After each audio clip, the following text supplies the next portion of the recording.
시사평론가 김성환과 함께합니다.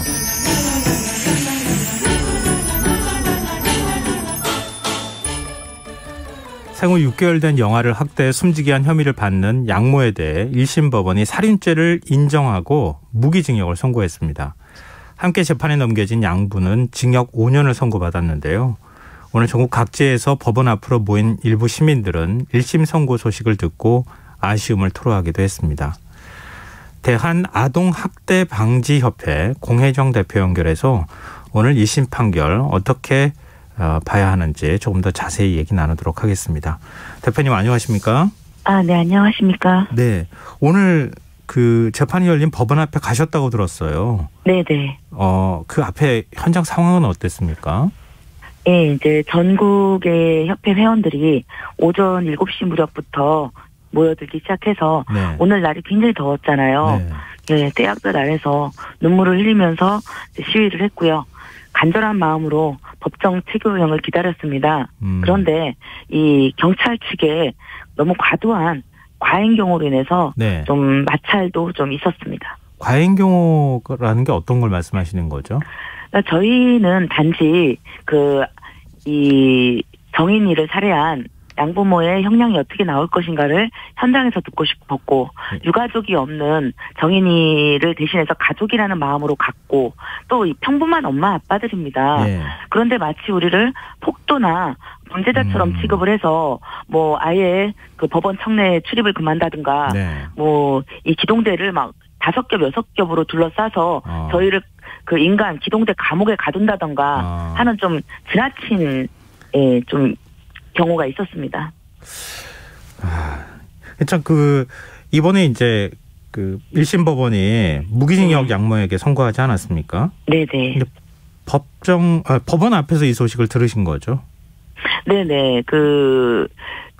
저희가 이렇게 처음에 좀 여러 가지 잘못된 소식이 전해지기도 했었어요. 너무 중간에요. 간절하게 기다리다 보니까, 그러다 보니까 막 굉장히 초조했고, 때로는 절망도 했고 하다가, 결국에 이제 무기징역, 이 소리가 들려와서 확정이 됐다 해서, 거기 이제 있었던 저희 한 250여 명 정도 되는 회원들이 서로 이제 환호도 지르고, 서로 붙들고 울기도 하고, 했었습니다만은 이제 양부의 5년형에는 좀 다들 많이 아쉬움을 금치 못했었습니다. 일단 그러면 양모에 대해서 무기징역을 선고한 것에 대해서는 대표님이나 아니면 그 앞에 같이 이제 항의를 하셨던 분들도 이 정도는 어느 정도 수긍할 만한 수준이다 이렇게 보셨는데. 이게 이제 살인죄가 인정이 됐잖아요. 저희가 가장 중요하게 생각했던 게 이게 기존에 검찰 측에서 학대치사로 올렸었거든요. 이제 그렇기 때문에 좀 그 부분이 많이 불안했었습니다. 검찰이 나중에 살인죄로 이제 공소장을 변경하기는 했지만 제일 처음에 이제 학대치사로 갔던 부분이 있어서 굉장히 좀 불안했었습니다만은 어쨌든 이 살인의 고의성을 미필적 고의를 인정했었고요. 네. 그리고 이제 무기징역이지만 사실은 우리나라가 실질적으로 사형 폐지 국가잖아요. 네. 그렇기 때문에 어쩌면 가장 법정 최고형을 줬다고 볼 수는 있지만 또 한편으로는 그냥 상징적으로라도 사형을 선고해서 어떤 사회적 경각심이라든지 경종을 울려줬으면 조금 더 좋았지 않았을까 하는 약간의 아쉬움은 좀 있었습니다. 근데 양보에 대한 선고 형량에 대해서는 좀 불만스러운 목소리가 있다 이렇게 앞서 말씀을 해주셨는데요. 징역 5년을 선고받았어요. 아내의 폭행과 학대를 방조한 혐의가 지금 적용이 됐는데요. 이 부분 재판부의 결정에 대해서 어떻게 보십니까? 이제 검찰에서 7년 6개월을 구형을 했기 때문에 어느 정도 예상은 하고 있었습니다. 그런데 이제 막상 5년형이 선고가 되고 나니 이 아동학대가 3번 들어갔었잖아요. 그런데 아동학대 신고를 당할 때마다 가장 적극적으로 나와서 경찰이라든지 아동보호 전문기관 등을 상대를 하면서 아니다라고 거짓말을 하면서 방어를 했던 사람이 양부였기 때문에 이 사람은 모든 것을 알고 이 거짓으로 이 아이에 대한 아동학대 사실을 덮으려고 했기 때문에 적극적 의미에서의 공범이다. 라고 이제 이 국민들은 생각을 하고 있는데 예. 단순 방임이라든가 이제 어떤 약간의 동조 요 정도로 기소를 했던 부분에서는 조금 아쉬운 점이 많이 있습니다. 그리고 이제 5년이 선고가 됐지만 네. 이 사람 저희가 이제 본법정에 들어가서 그 정인이 그 포렌식으로 그 복구가 된 그 네. 영상을 제가 봤거든요. 네. 저는 아마 죽을 때까지 그 영상을 잊지를 못할 것 같습니다. 예. 예. 그렇게 남인 제가 봤을 때도 네. 그 삐쩍 마르고 배만 볼록한 아이가 땀에 흠뻑 젖어서 불안에 눈을 두리번 하는 모습을 그 양부가 직접 찍었단 말이에요. 네. 예. 그런데 이것이 어떻게 적극적인 공범이 아닌 방임으로만 처벌을 받는지 이 부분에 대해서는 너무 좀 많이 아쉽습니다. 양모가 하는 행위를 전부 다 알고 있었음에도 불구하고 말리지 않은 것도 사실 공범의 범죄에 들어가는 행위라고 볼 수 있는 거잖아요.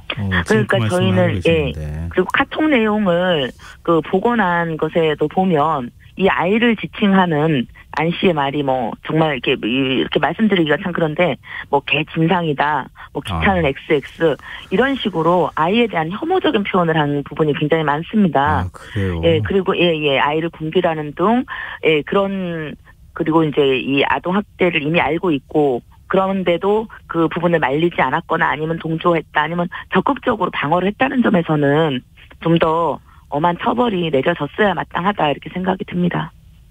근데 양모 측 변호인은 재판 내내 정인이의 배를 밟았다는 공소 사실을 계속 부인했다고 하더라고요.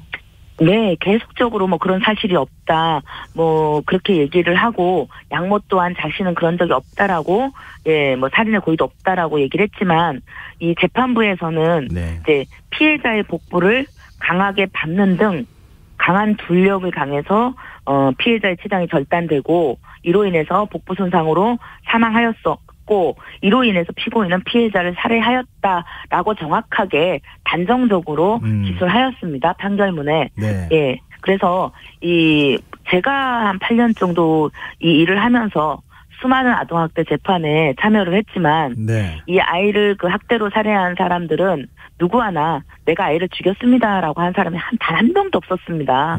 다 살인의 고의가 없었다라고 했지만 그러나 재판부가 현명하게 이것을 살인으로 판단을 해주신 것에 대해서 감사합니다. 네. 1심 선고에 앞서서 양부모가 법원에 반성문을 14건 냈다고 하더라고요. 또 양모의 옥중 편지 내용이 또 일부 유출이 되면서 논란이 일기도 했는데요. 네. 혹시 보셨어요? 반성문이나 옥중 편지? 네, 반성문은 제가 직접 보지는 못했고 언론에 소개된 것만 봤고요. 이제 유출된 그 편지는 저도 어떤 과정을 통해서 이렇게 유튜브에 올라온 것을 보게 됐습니다. 그런데 그걸 본 날 제가 잠을 못 잤었습니다. 이 아이를 그렇게 무참하게 살해를 해놓고 그 자기 남편한테 보내는 편지가 이모티콘이 남발을 하고 그리고 그 장래에 뭐 이민을 가자라든가 뭐 강아지를 한 마리 더 사와서 뭐 이런 어떤 계획을 또 세우고 있고요. 그러니까 자기 죄에 대한 반성이 전혀 없고 또 이 정인이에 대한 미안함이 전혀 없었어요. 그리고 마치 무슨 성교 캠프를 간 것처럼 그렇게 끔찍한 살인을 저지른 사람이 뭐 하나님의 은혜로 뭐 이런 복음을 전하러 이런 큰 뜻으로 뭐 이런 식의 표현을 해놓은 걸 보면서 이 사람은 그냥 정상적인 어떤 사람은 아니다라는 생각과 함께 너무 큰 충격을 받았고 그 분노를 금할 수가 없었습니다. 그렇기 때문에 재판부에 반성문을 낸 것은 그냥 감형을 노리는 하나의 행위였지 진성으로 반성했다고 보기가 어려운 게 아니라 전혀 반성하지 않았다라고 단정할 수가 있겠습니다. 근데 법정 구속된 양부는 법정에서 혼자 남은 딸을 생각해서 2심까지는 불구속 재판을 받게 해달라 이렇게 얘기를 하면서 호소했다고 하더라고요. 어쩌면 그 얘기를 들으면서 생각한 게 부창부수라는 얘기가 떠올랐습니다. 이 양모 역시도 처음에 구속될 때 불구속으로 재판을 받게 해달라고 얘기를 했는데 또 양부 역시도 2심까지 불구속 재판을 받게 해달라고 한 것을 보면 솔직히 제가 좀 강하게 이렇게 표현해서 죄송하지만 뻔뻔함이 너무나 닮아있다라고 생각이 들었고요. 또 아이를 그만큼 생각을 했다면 정인이 역시 입양한 딸입니다. 내 입양한 딸은 죽여도 되고 내 친딸은 그 아이를 키우기 위해서 불구속 재판을 해달라는 것을 만약에 용인을 했다면 이 역시 법적으로 입양딸과 친딸을 차별하는 게 됩니다. 그렇기 때문에 이 부분에 대해서 이 뻔뻔함을 받아들여지지 않은 부분 굉장히 고맙고요. 예. 그리고 이제 큰딸을 생각하면 너무 가엽죠. 어쨌든 그 아이도 피해자라고 생각을 하고 정서적으로 큰 충격을 받았을 것이고 어쨌든 평생을 그 살인자 엄마의 딸로 살아가야 되기 때문에 그 아이에 대한 어떤 치료도 분명히 지원이 돼야 될 것으로 생각을 합니다. 이 양부모 측은 항소한다고 하던가요? 어떻게 얘기가 전해진 게 있습니까? 받아들이기 좀 쉽지 않겠죠. 예, 일주일 내에 항소를 하겠지만 네. 저희는 이제 검찰이 애초에 사형 구형을 했잖아요. 네. 그런데 어쨌든 그보다 한 단계 낮은 무기징역이 나왔기 때문에 네. 뭐 당연히 그 입양 부모는 항소를 할 것이지만 검찰에서도 항소를 할 것인가 아니면 무기징역에 만족할 것인가. 네. 이 부분이 저도 참 궁금합니다. 네. 근데 최근 2살 난 입양아가 양보에게 학대당해서 의식불명의 상태에 빠지는 일이 있었잖아요. 네. 이 입양아 학대 사건이 잇따라 지금 벌어지고 있는데요. 입양하는 과정이나 사후관리 시스템에 혹시 문제는 없습니까?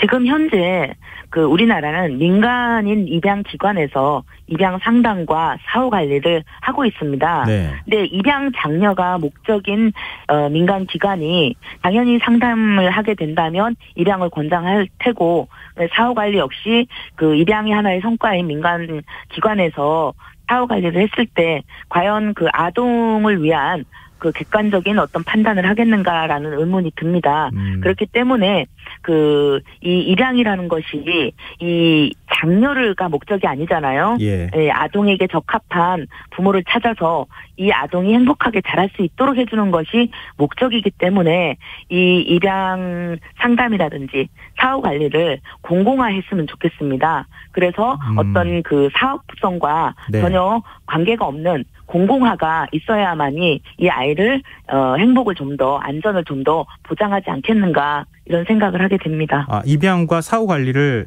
정부 기관이나 이런 데서 해야 된다는 말씀이신 건가요? 예, 그렇죠. 입양 장려와 입양이 사업이 목적인 예, 그 민간 기관 물론 그 분들이 나쁘다는 게 아니라 네. 그래도 좀 더 이제 공공화가 된다면 좀 더 객관적으로 아이들을 그 안전을 보장하지 않겠는가라는 그런 생각을 하게 됩니다.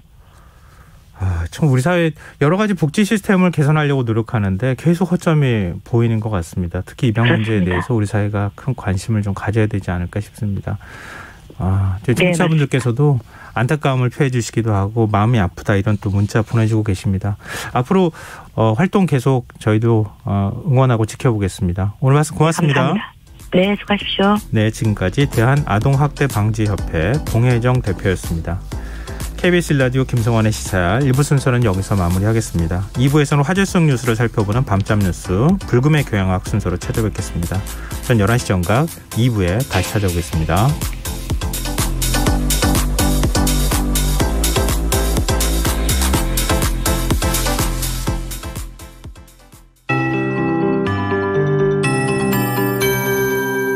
KBS 58분 날씨.